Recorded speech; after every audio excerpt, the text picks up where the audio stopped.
Vi er i gang. Du kender sikkert det, når du er ude på bilferie, og du måske skal køre nogle lange stræk, og så er man nødt til at have en effektiv pause en gang imellem, så man kan blive frisk i hjernen, fordi man vil selvfølgelig ikke køre alt for mange timer ad gangen. Og hvis du har brug for at få lidt søvn, for eksempel, så har vi den her Paseo-brille her, som kan give en rigtig effektiv powernap, så når du får slappet af i hjernen og er klar til at køre igen, så du kan køre sikkert.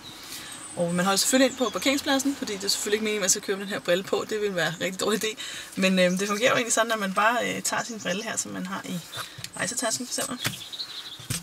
Og den har nogle forskellige programmer, som man kan aktivere her på siden. Og så har den selvfølgelig øretelefoner, så man får noget lyd også. Og her på siden, der vælger man så det program, som man gerne vil have. Og nu har jeg startet et her, der hedder Hypnosøvn, som er sådan en 30 minutters powernap. Og så tager jeg egentlig bare brillen på her, og så putter jeg øreblutterne i her, og der kommer noget lyd i ørerne. Og så skal jeg bare lige have lagt sædet ned, så jeg kan komme til at ligge godt her. Sådan der. Så skal jeg lige ligge her en halv times tid, og så er jeg frisk igen.